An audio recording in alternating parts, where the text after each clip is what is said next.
గత కొన్ని రోజులుగా పత్తి కొనుగోలు విషయంలో రైతులు చాలా టెన్షన్తో ఉన్నారు. వారు ఆందోళనలు చేస్తున్నారు. మాకు ఎక్స్టెన్షన్ కావాలని కోరుతున్నారు.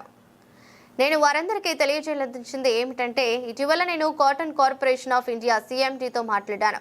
వారికి మన సమస్యను వివరించి 20వ తేదీన కొనుగోలు ఆపవద్దని, ఎక్స్టెన్షన్ ఇచ్చి మార్చి 15వ తేదీ వరకు కొనుగోలు కొనసాగించాలని అధికారికంగా అభ్యర్థించాను. ముఖ్యంగా చెన్నూరు నియోజకవర్గంలోని కోటపల్లి ప్రాంతంలో ఫ్యాక్స్ ఫిగర్లు ఆలస్యంగా నమోదవుతున్న విషయం వారి దృష్టికి తీసుకెళ్లాను. ఆ ప్రాంతానికి ప్రత్యేకంగా కొనుగోలు ఎక్స్టెన్షన్ ఇవ్వాలని కూడా కోరాను. వారి విషయాన్ని సమీక్షించి త్వరలో సానుకూల నిర్ణయం తీసుకుంటామని నాకు హామీ ఇచ్చారు. ఈ విషయంపై నేను ఖచ్చితంగా కృషి చేస్తాను. ఎక్స్టెన్షన్ కోసం మళ్ళీ ఒకసారి పోరాటం చేస్తానని మీకు భరోసా ఇస్తున్నాను.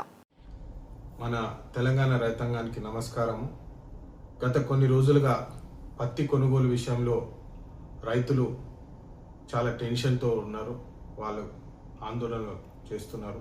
మాకు ఎక్స్టెన్షన్ కావాలని చెప్పి నేను వారందరికీ మరొకసారి CCI CMD తోటి మాట్లాడడం జరిగింది. వారిని కూడా కోరడం జరిగింది. ఈ 20వ తారీఖు CCI కొనుగోలు ఆపొద్దు, మళ్ళీ ఎక్స్టెన్షన్ చేసి మార్చి 15వ తారీఖు వరకు మా కొనుగోలు కొనసాగాలి సార్ అని చెప్పి వారికి రిక్వెస్ట్ కూడా పెట్టడం జరిగింది. వారికి ఫ్యాక్స్ ఫిగర్స్ ఏదైతే డిలేడ్ సీజన్ నడుస్తున్నదో మా చెన్నూరు సైడ్ ప్రత్యేకంగా కోటపల్లి ఏరియాస్లో అక్కడ మీరు ప్రత్యేకంగా కొనుగోలు ఎక్స్టెన్షన్ చేయాలని చెప్పి వారు కోరడం జరిగింది. వారు కూడా రివ్యూ చేసి వారు మళ్ళీ స్పందిస్తారని చెప్పి నాకు హామీ ఇవ్వడం జరిగింది.